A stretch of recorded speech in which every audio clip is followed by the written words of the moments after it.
Hi, everybody, and welcome to the first edition of the new podcast of the Julianna Forlano Show. Thank you so much to the Political Voices Network for producing this. I hope you enjoy this program. If you are new to the show, if you are new to my work, if you're new to Political Voices, what you're going to get is a coverage of politics and current events with a little bit of wit, with a little bit of sarcasm, with a little bit of spoonful of sugar to make the medicine go down. We are all living through very tough times, and I'm happy to be here with you to maybe cover it in a way that helps us live through it without making fun of the very important things that are going on. So if you're new to me, if you're new to my work, welcome.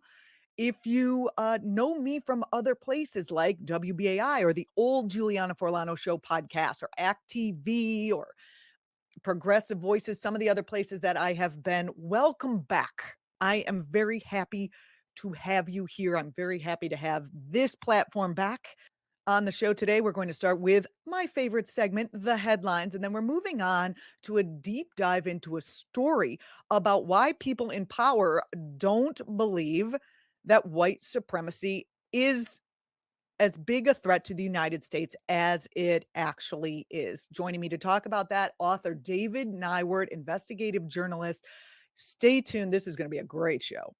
In the headlines today, should Trump wear the classic orange jumpsuit to jail, or should he wear the black and white stripes of yesteryear?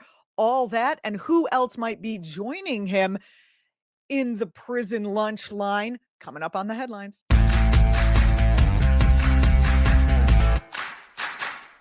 First up in the headlines, the Donald is going to jail. It's not official yet, but it sure seems likely. I covered the charges lined up against him in the DC case in yesterday's newscast, so check that out on the YouTube at Political Voices Network. But accountability is happening. And in that vein, the story gets better. In Michigan, 16 GOP fake electors have been charged with felonies, and they too might go to jail. It seems even Lindsey Graham might wind up behind bars for trying to help Trump overturn the 2020 election. They're going to have to open a new jail, the island of misfit authoritarians. Now, here's my question. Former Attorney General Bill Barr has been all over the talk circuit, all over the news, talking about how Trump will go to jail and generally denouncing him as unfit for presidency.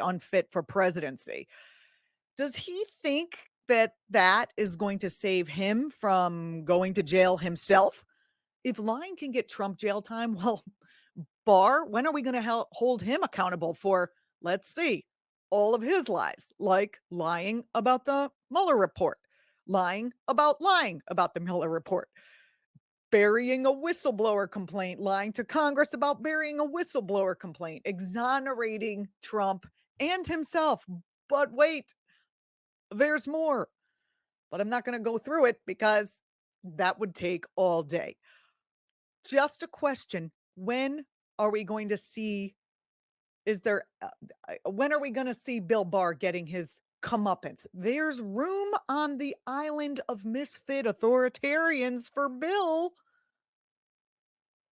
Maybe Bill and Lindsay can share a cell. The next story I thought was really important for the week and is finally getting the kind of coverage I think it has deserved for 30 years is that Al Gore was right.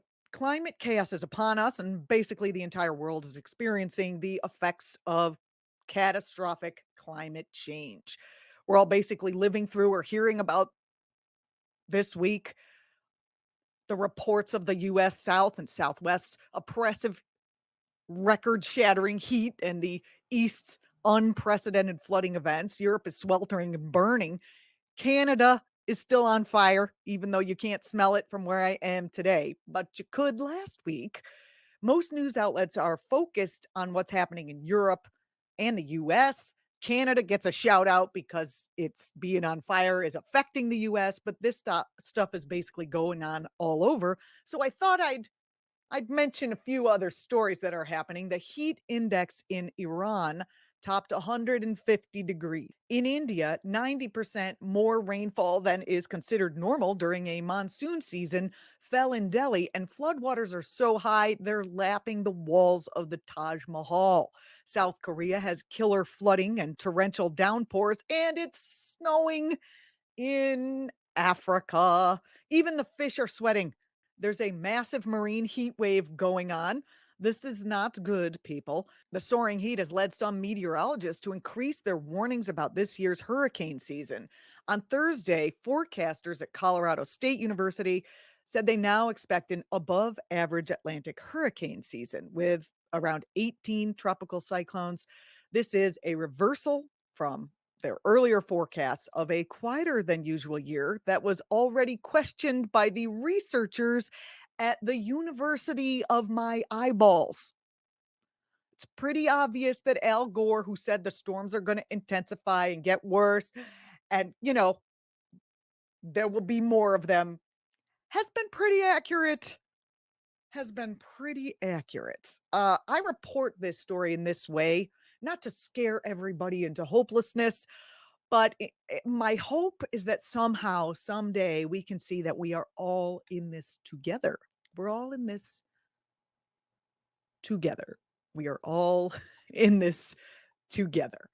And hopefully, we can literally all fix this together. I mean, the whole earth has warmed 2 degrees Fahrenheit since the 19th century. It's going to continue to grow hotter until humans basically halt all emissions from fossil fuels and stop deforestation. That is what the scientists say. Now, with that seemingly grim report, there were some underreported stories on that front that bear pointing out, and I would like to point them. First one, solar and wind projects are on course to make up more than a third of global energy capacity by 2030, which to me sounds like a year very far off in the future, but it's actually only 7 years from now. This is from a report by the trusted Rocky Mountain Institute, who also say that the growth that is being shown in the energy sector in this area is going to be able to let us take the necessary steps to meet worldwide climate targets. Now, we could get into a long discussion about whether those targets are low enough, are fast enough, etc. But I think there is some good news baked into that particular cake. Right now, solar and wind make up only 12% of electricity worldwide, but that's expected to grow to a minimum of 33% in less than a decade. So hopefully some of us will still be alive and not burned up, shriveled up, droughted up, flooded up, or whatever else this earth is coming up with for us. Solar and wind are way less expensive than fossil fuels. They're eventually going to push out fossil fuel generated power. And that is why the fossil fuel industry is fighting so hard to extract and burn everything they can now, because the writing is, in fact, on the wall. Countries, Europe especially, they people just do not want to pay that much to heat their homes, and they can't afford it. It's crashing economies, and it will continue to do that as those prices soar. I'm not sure that the very powerful arms industry likes this turn of event any more than the fossil fuel industry, because hey, nobody ever went to war for windmills. Okay. This is the future. Unless, of course, the right wingers take over and reopen the coal mines and drill baby drill or frack baby frack or whatever insanity that they're up to. Y- these in this particular area, there is a big difference between the parties on climate change. Okay. When the parties, when the party of family values is in power, the party of quote unquote family values, when they're in power, they kill everything. When they're out of power, well, okay, nobody's perfect here. We have we need campaign finance reform so the corporations don't buy off all the politicians in every party. But let's just look in another country, in Brazil. Another underreported kind of good news story for the week. From January to June of this year, the first 6 months of the left-leaning president Lula da Silva's term in Brazil, deforestation in Brazil's Amazon has fallen 33.6%. There's new government satellite data that shows this. This has been reported in the Associated Press. Now, remind you, that's only the first 6 months. That is going to continue to decline. Remember, under former president, the right wing Bolsonaro, who was all for the merger of corporation and state, let the money making cow raising people do whatever they want, chop the rainforest down. That rainforest was basically under his rule being chopped faster than raw fish at a hibachi restaurant. They were clear cutting it. These are it's the lungs of our earth. And, Bolsonaro was in the party of family values. I don't know if they call it that down there, but whatever. My last story of the week, which is semi-related but completely unimportant. This is my favorite story of the week. So you know me to do headlines every day, Tuesday through Friday, all week long, Tuesday through Thursday, and then on Friday for the podcast, I'm doing a wrap up of both the most important and maybe some underreported and my favorite stories. I have to say, this one is my absolute favorite story. Did you see this? It it happened over last weekend. I'm not sure if you heard about it, but there was an incident at the RFK Jr. campaign event in New York that was reported hysterically by my not so favorite paper, the New York Post. But the headline, if you're watching this video report, the headline, as you see here, Robert F. Kennedy Jr. press dinner explodes in a war of words and farting. I mean, talk about eye-catching. One of the best headlines that you could imagine. Apparently what happened is, when the topic of climate change was brought up, see, it's related to the topic above, some clearly insane former gossip columnist got all riled up about the climate hoax and started yelling, "Climate hoax," etc. And then a more sane guy, also a gossip columnist, attempted to shout down his acquaintance of 3 decades by calling him a miserable blob, effing insane, and insignificant, among other things. Clearly, there was some pre-existing beef there. No pun intended on the beef. Anyway, there was an impasse in the exchange, and the climate denier ripped a loud one while also yelling, "I'm farting."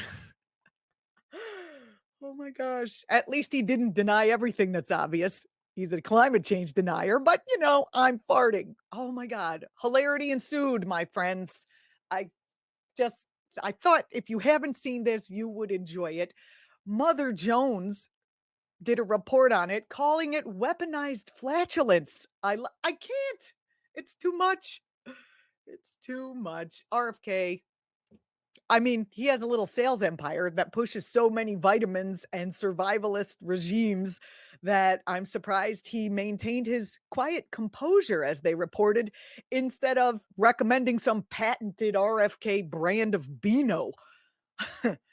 I'll tell you what, that is some funny stuff. I don't know how RFK Jr. is going to continue running his his campaign where he is a running as a Democrat. He has a very strong right-wing base because of his anti-vaccine stances. He has, support of people who are anti-corporatists. I mean, his anti-corporate influence stances resonate with me. I've been talking about getting money out of politics for a long time. It would be great to hear these words out of another Democrat's mouth. My beloved Dennis Kucinich is his campaign manager, but RFK has been, well, palling around with terrorists, as they say, like Steve Bannon, who says out loud that he wants to destroy democracy. They don't keep it a secret. They're not pretending anymore. And he is at the forefront of this disaster. So, he wants white men with money to just run everything. And this makes me a little uneasy about this marriage. I mean, Bannon basically said he wants to run RFK Jr. as a Democrat to screw up Biden. How RFK thinks he's going to appeal to people who both don't believe in government, don't want to have a government, and people who want government, want to reform government, people who believe in climate change, people who believe climate change is a hoax that Democrats in the US are coming up with so that the Democrats can become socialists and clamp down on power and force people to, act more like adults than selfish babies. That is what they believe. Their climate change is a hoax, even though it's happening globally. That hasn't penetrated somehow into their brains. We'll see. We'll put a pin in it. I hope you're enjoying this newscast. I'm Julianna Forlano. This is the Political Voices Network bringing you this podcast and news report on the YouTubes. And wherever you're watching me, please leave a comment. I am thrilled that you are here. Stay tuned for my next story where I question, why are people so hesitant to believe that white supremacists are dangerous? All that and more coming up. Stay tuned. I wanted to dig deep into a story I read the other day in the Washington Post about the Senate panel that just recently found even more pre-January 6 intelligence failures by the FBI, the DHS. The DHS analysts were apparently hesitant in the wake of criticism from the handling of the George Floyd protest to do anything, but I had a sense that it went much, much deeper than that. And who better to have on the program to discuss it but David Neiwert. He's an investigative journalist. He has been following the radical right and their assault on American democracy for more years than I have been alive. So, and also, people have not been believing him. Why are agencies so hesitant to believe what they're being told by journalists, by other researchers, by informants, by their own people, that the radical right is so dangerous? We're going to be talking to him about that and much more in our interview section. Stay tuned. David, thanks so much for joining me today. I really appreciate it. Always a pleasure, Julianna.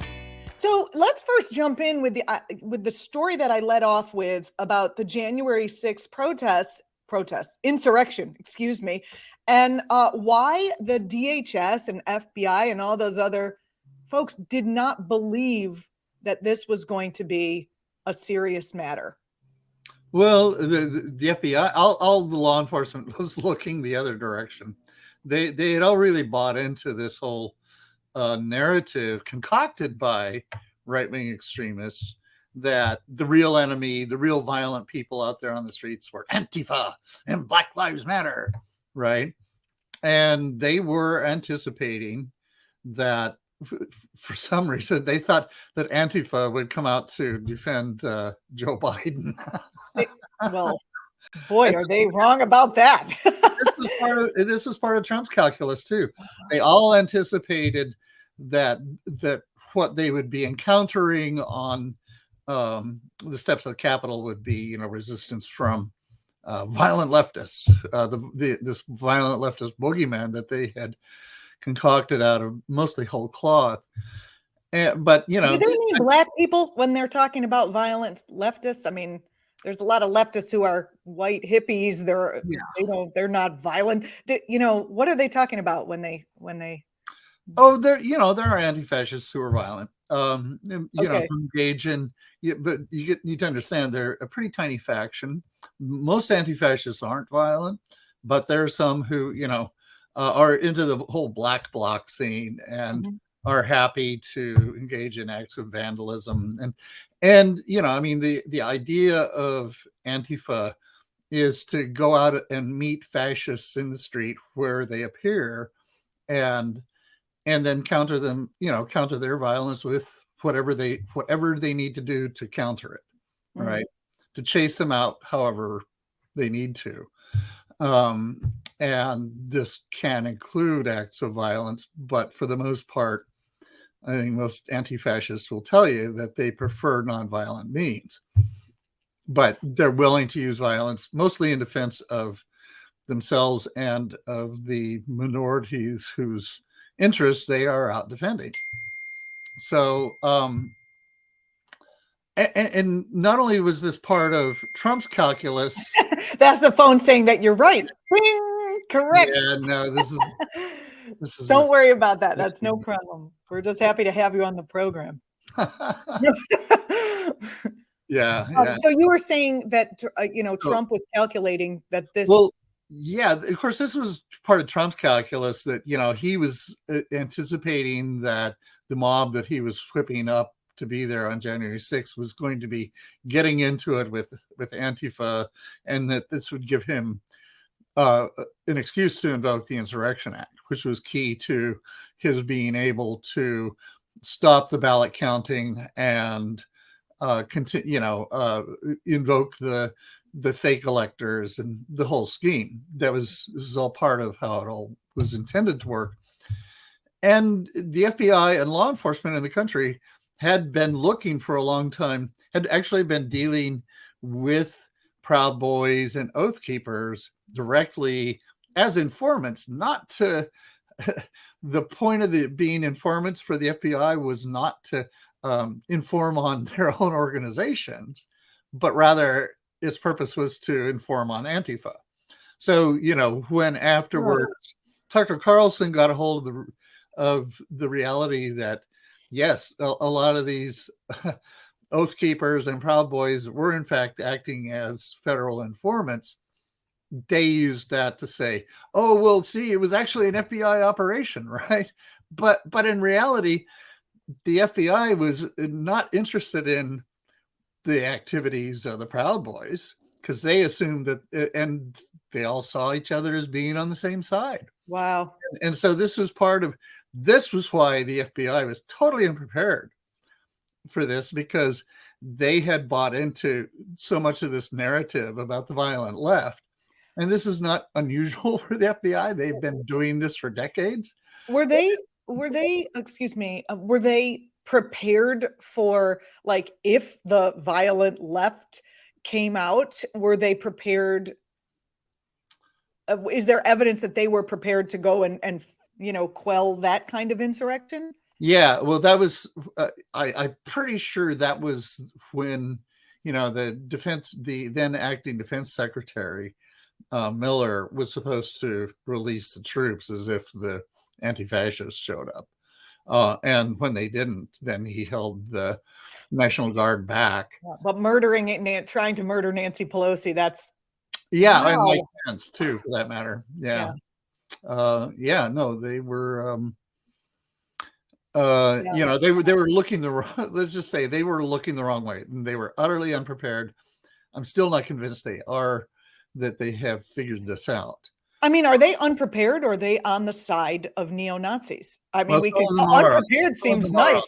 Yeah, some of them are on their side. We definitely have had a significant amount of infiltration of extremists into the ranks of law enforcement, as well as, you can see that just from the Capitol Police officer who is actually being, investigated and prosecuted for having actually assisted the insurrectionists on January 6th, as well as, there is one officer who's facing charges related to his betrayal of his fellow officers. But this is very frightening, this idea. I'm of two minds here. One, I would like to cover both of these. One is this merger of police and Nazism seems very dangerous. Yeah, no kidding. Putting it mildly. What are we looking at here? I mean, you've been following this for longer than I've been alive. And I made note in the opening that people didn't believe you at the beginning, and they're still not believing that this is really what's going on. So I want to talk about two things. One, why didn't they believe you, and why do they still not? We kind of touched that a little bit. And two, where are we going here? How terrified should we be? They didn't believe me for a couple of reasons. One is I'm a relatively obscure journalist working in the Northwest. I haven't ever risen to the tops of the ranks of the Washington Post or the New York Times, partly because that's just not ever been my career path. It's not what I'm interested in doing. And also because I think, partly because I worked for a number of years for the Southern Poverty Law Center, which the right-wing extremists have very successfully stigmatized and demonized over the last 10, 15 years as being, supposedly biased. And I'm quite proud of my work that I did for the SPLC because, they had higher standards than most news organizations I have ever worked for in terms of being factually accurate. Because I mean, they're at constant risk of being sued for what they publish. So yeah, you better, by God, better have your facts straight when you publish them at the SPLC, and they know it. And so, partly because they've been subjected to and have lost some cases where they weren't careful enough. So yeah, there's that. But yeah, I mean, some of it is just this has evolved. I mean, I was a cops and courts reporter for a number of years for newspapers here in the Northwest. Got to know cops. I know them pretty well. And then I worked with a lot of law enforcement when I was doing work related to hate crimes, because this is where the rubber hits the road with hate crimes, is with law enforcement or the lack thereof. And it was clearly a trend that I started seeing in the early 2000s, was that law enforcement officers, a lot of them culturally were very skeptical and disdainful of hate crimes laws. And a lot of them still refuse to enforce them, still refuse to take them seriously. Is that because they protect groups that these officers otherwise maybe don't care that much about, or what's under that? I think some of it's just innate bigotry by the officers. There's a lot of officers are attracted to police work because they have authoritarian personalities, and it's obviously very appealing work to someone with an authoritarian personality. Yikes. Yeah. Well, and that's, I think, a lot of what's gone wrong in the last 20 years. Increasingly, I started seeing police departments, especially through this training regime that they call professionalization of police forces. What I saw happening through professionalization was that police officers started seeing themselves as separate from their communities, not members, not part of their communities. And as a result, I think they also saw themselves as being the controllers, the people who were in charge of keeping everybody under control. And this has led to a lot of racist policing that has exploded in the last 4 years in the streets. And it's also led to a refusal to accept accountability. There's been, significant resistance to accountability within the ranks of police officers. And a lot of it revolves around these police unions, which are extremely right-wing. And so, I mean, in places like Portland and Seattle, the police officers actually only occasionally actually live in those cities. They mostly live in suburbs and exurbs around those cities, and they all watch Fox News when they go home. So, it creates this real cultural divide between these police officers and the people that they're supposed to be serving and protecting, as they say on the doors of their cars. Hey. Yeah. I've lived in Portland, and you and I are currently in the Pacific Northwest. We're literally probably a few blocks away, but due to technology, we are we are zooming this interview. Okay, so I don't want to bury our law enforcement here is actually pretty good. Oh, that's great. I haven't seen the need for it at all. Really. No, they're good folks. And that's the thing, is that it's always a mix, and you can't always tell. I mean, there are plenty of law enforcement officers who do the work out of the best motives and try to do the best job that they can. And it's I would not ever want to smear those people. I'm not an ACAB guy. you know, Mhm, mhm. because I know better. Well, But um, in your you have a new book. I don't want to bury the lead here, but your new book, The Age of Insurrection, mhm. where you talk about the Pacific Northwest as playing a very important role, or I guess a very terrible role, in the rise of these right-wing extremist groups. Can you talk to give folks a bit of an idea of what's going on in this area that makes it so ripe for that? Well, we've got a long history of right wing extremism. A lot of it just being out in the woods in the Northwest. Why That does the woods it make goes, people I mean, right-wing extremists? goes back to the post Civil War period Yeah. when ex Confederates were moving to the Northwest. In the 1920s and 30s, the Ku Klux Klan actually had a significant presence out here, particularly in Oregon. They actually ran the state of Oregon's legislature for a couple, 3 years, and controlled. They had elected mayors. The mayor of Portland Yeah. was a Klansman. And then in the 30s, when the neo-fascist Silver Shirts organization, run by William Dudley Pelley, started cropping up, they also had a significant presence here in the Northwest.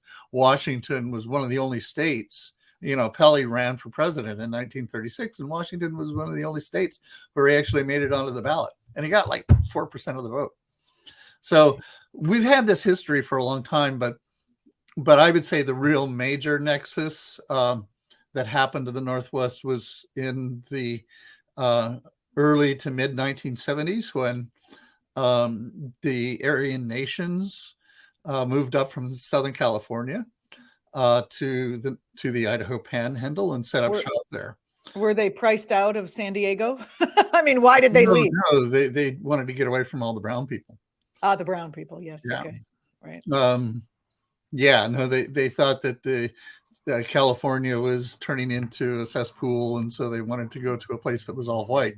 So they picked northern Idaho, which is a pretty white place. So, Pretty white um, places.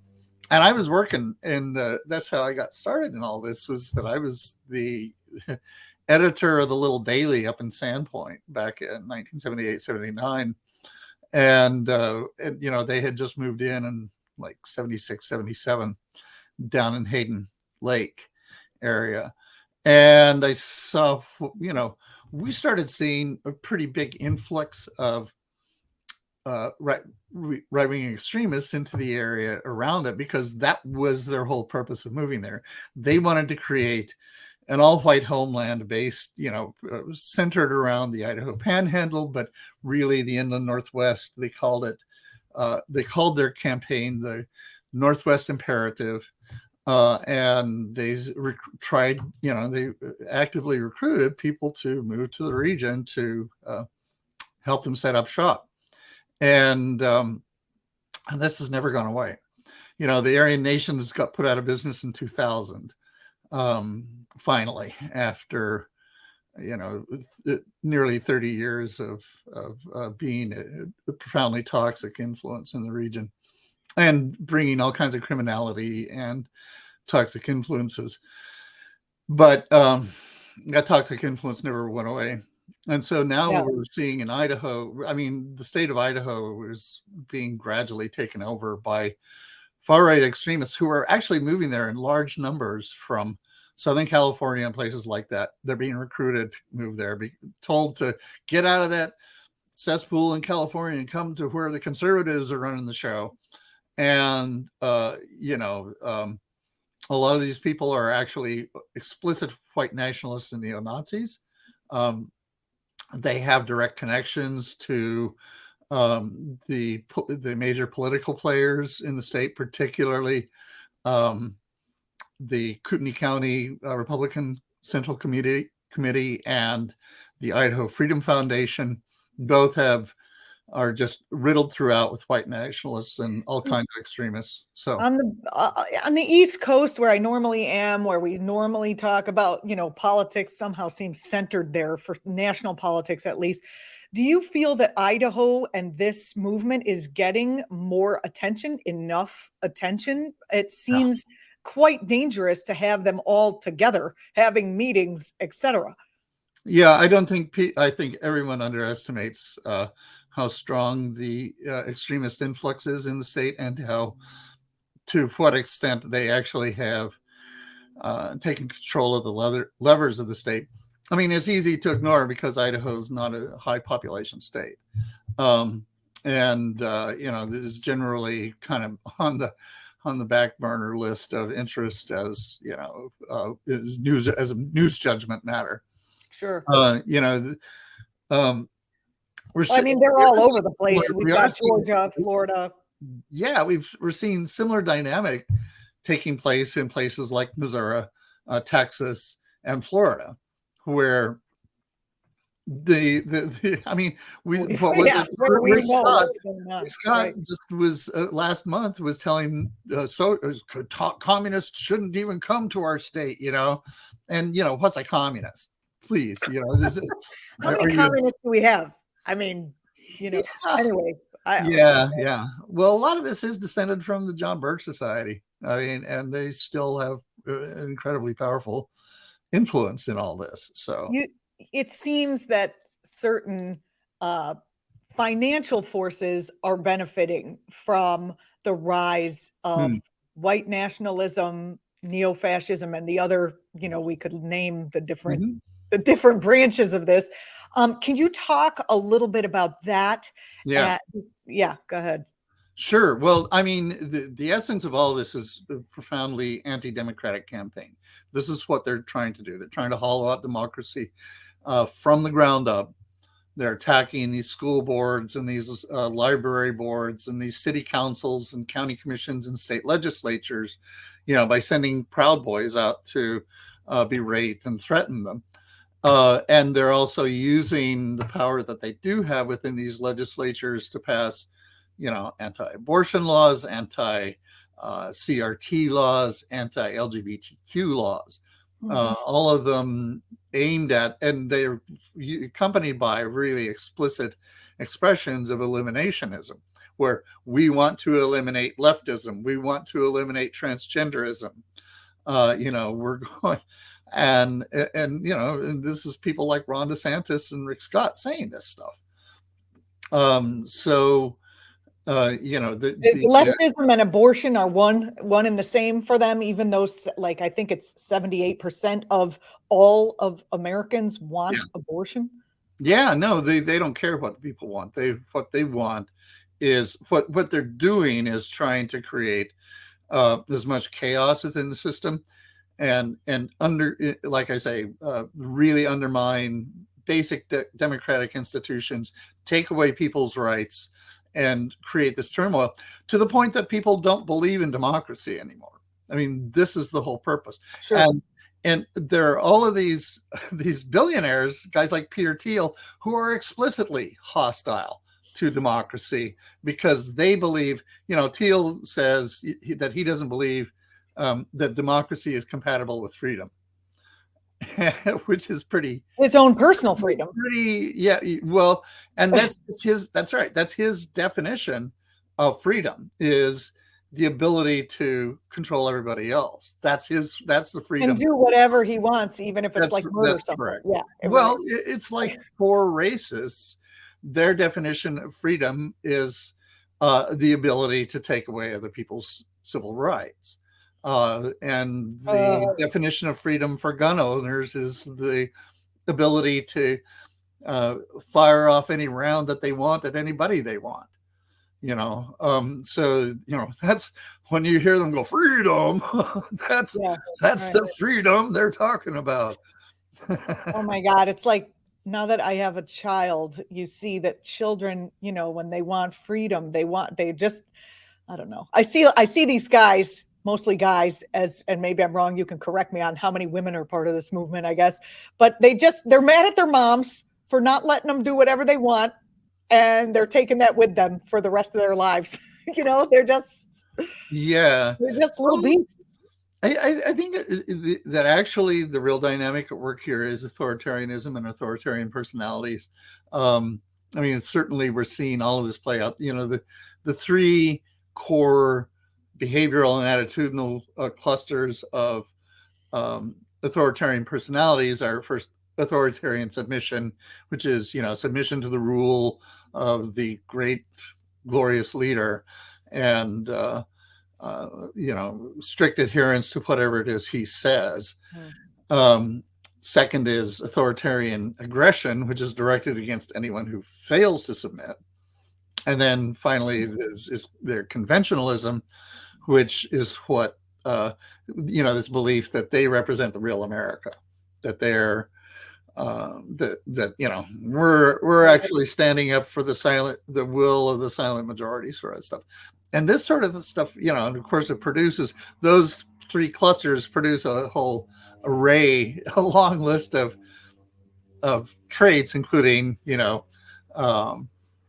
sort of susceptibility to conspiracism, and, willingness, a high tolerance for, if not actual participation in acts of bigotry and bigoted attitude.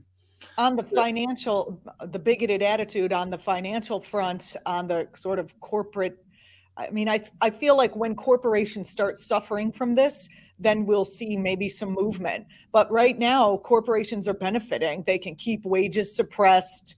Nobody wants to hire a minimum, have any kind of wage caps, God forbid, then you're a real commie, that kind of thing. Stock buybacks, forget, they're benefiting from wanting to suppress certain groups of people. Yeah. No, that's how authoritarianism works.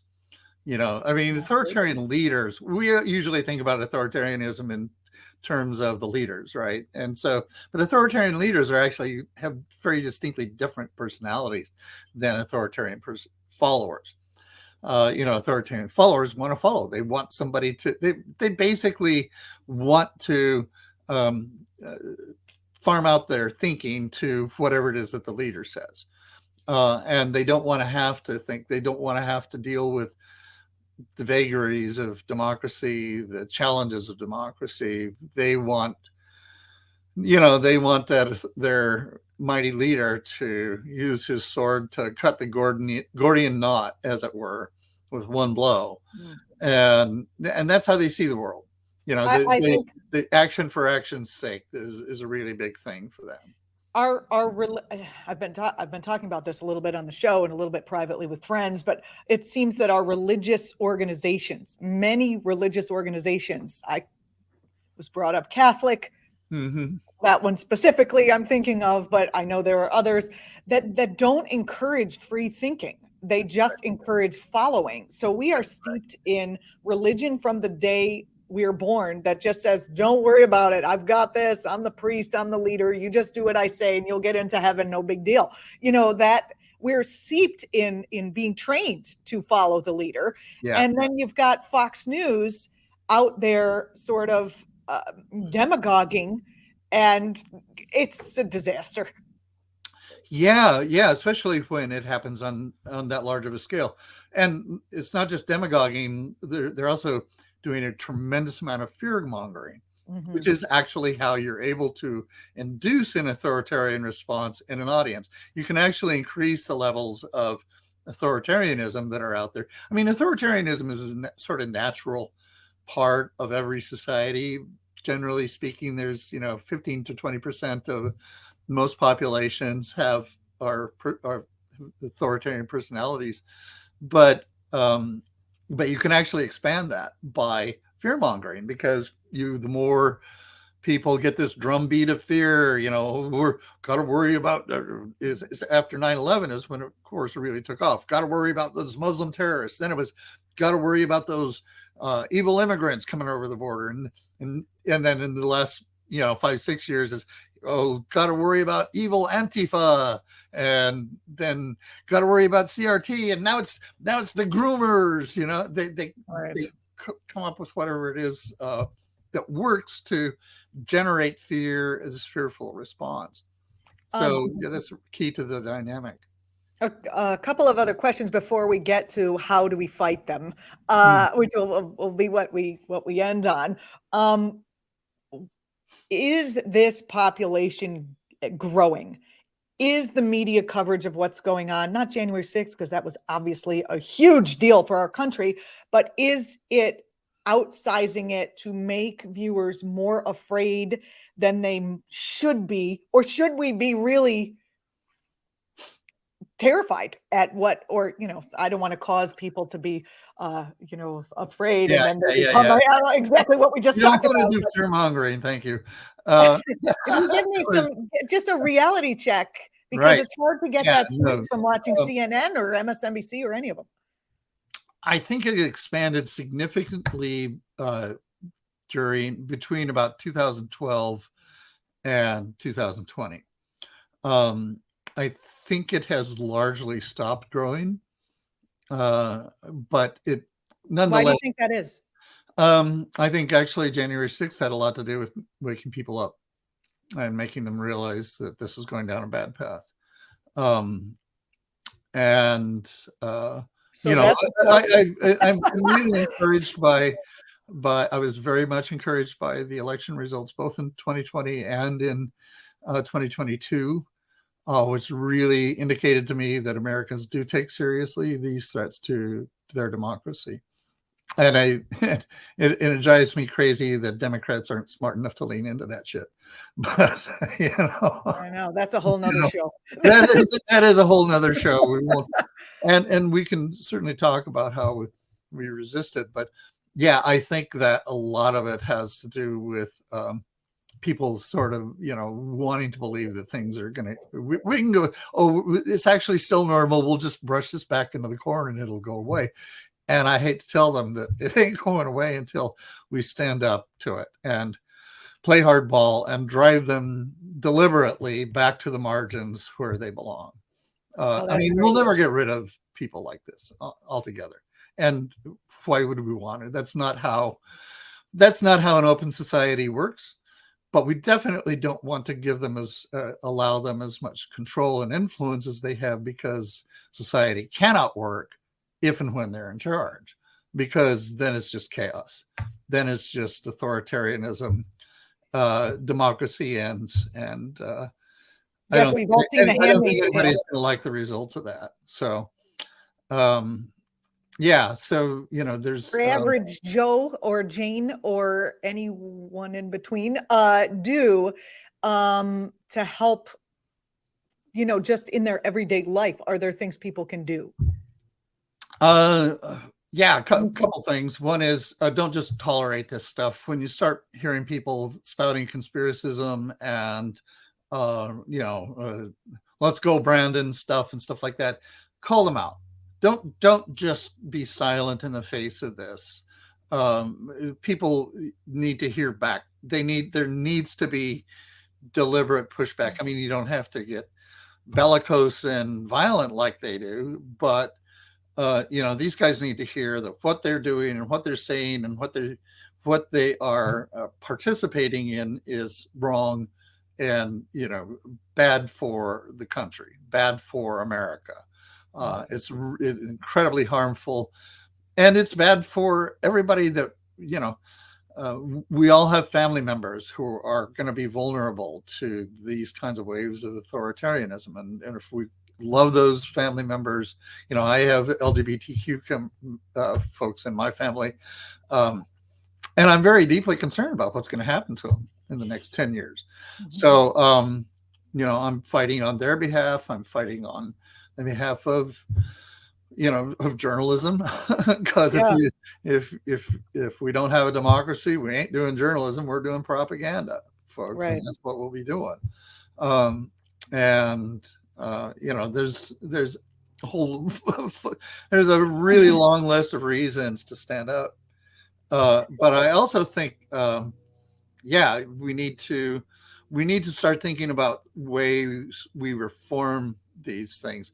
Don't participate in conspiracist forums. Don't let conspiracist media get a toehold on our discourse or in our discourse, because if we do, we won't have any discourse. I mean, it just becomes chaos, nonsensical chaos that again becomes toxic. So And then David, finally, I think you just need to, uh, organize your friends and family and get out and vote and get everybody to vote and right. make and and understand and spread the awareness that this is actually a serious assault on democracy. It's both from without and from within, and there are forces arrayed against our democracy that want to destroy it and want to make it so that we no longer have self-rule in this country. We no longer have the freedom that we've come to expect as a byproduct of democracy. And if you love those things and if you love America, you'll fight. I mean, quit accommodating these guys. Play hardball. It drives me crazy when Dick Durbin does everything he can to accommodate these guys in the Senate, and and politicians make all these accommodations for these extremists, and it's like, no, you can't do that, because it just convinces them, A, that you're weak, and B, that what they're doing is right and that they have a chance to succeed. Oh man, yeah, I could talk to you. Play hardball with them. Don't let them get it. Don't give an inch on this stuff. And I could talk to you all day about this, especially because the people who are hardline on the left, the progressives or whoever, they don't like Biden. So they're undercutting Biden, right? Yeah, they're undermining Biden, and it's a disaster. And Biden is more of a glad handler. I mean, he has been a little stronger in certain areas than I expected him to be, but he's a let's reach across the aisle and come to a peace kind of guy, which I guess was effective in politics and necessary up to a certain point. But in the 80s. Yeah, right. And now it's time to, put our big. He is doing a lot of things that I think are definitely steps forward for Democrats. He's not allowing us to pursue this economics of austerity that we saw in the 90s and aughts. And he's not he made these speeches saying that it's like semi-fascism. At least he's calling it out. And a lot of politicians aren't. And so, I think Joe gets it, but he still thinks that there are ways that they can accommodate these guys. So I wish that they would give that tendency up. But at the same time, there's nothing worse than the sort of the preening self-righteousness of a lot of leftists when it comes to the purity of their causes, and because it's really toxic and really undermines the larger effort. So we're speaking with David Neiwert, investigative and award-winning journalist, author of many, many books, almost all of which I have read.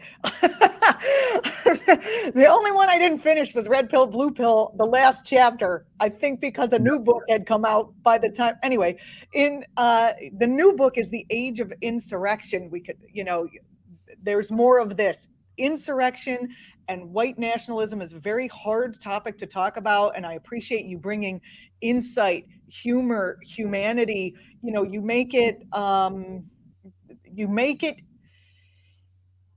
easy to read about it without wanting to, jump off a bridge at the end. So that's great to hear. I write this stuff down and I just keep my fingers crossed and hope that it actually has an effect. And the whole purpose of the book, obviously, was to try to give people a toolkit for dealing with this assault on our democracy. And the first steps in the toolkit are, the acquisition of knowledge of what they're about and how they operate and what their strategies and tactics are. And that's really kind of what the book is about. It's about what we are going to be facing going forward after January 6th into the future, and how we can, I don't deal with it, how we can, our own tactics and strategies as much, because frankly, that's a whole nother book. Well, And get cracking. this one got to 450 pages as it is, and Really? 980 endnotes. So Well, that's good. We want to make sure it's I yeah, know you check your sources. yeah. Final question that I wanted to ask you before, but to me it's really important. It seems like these white nationalists are literally doing the work that certain foreign agents Mhm. named Vladimir would be just as happy to do himself. Have you seen any connection between those two, I guess, Those two groups? elements, yeah. Well, certainly in the period between, say, 2014 and 2016, we saw a lot of um, Russian activity involved in promoting these guys.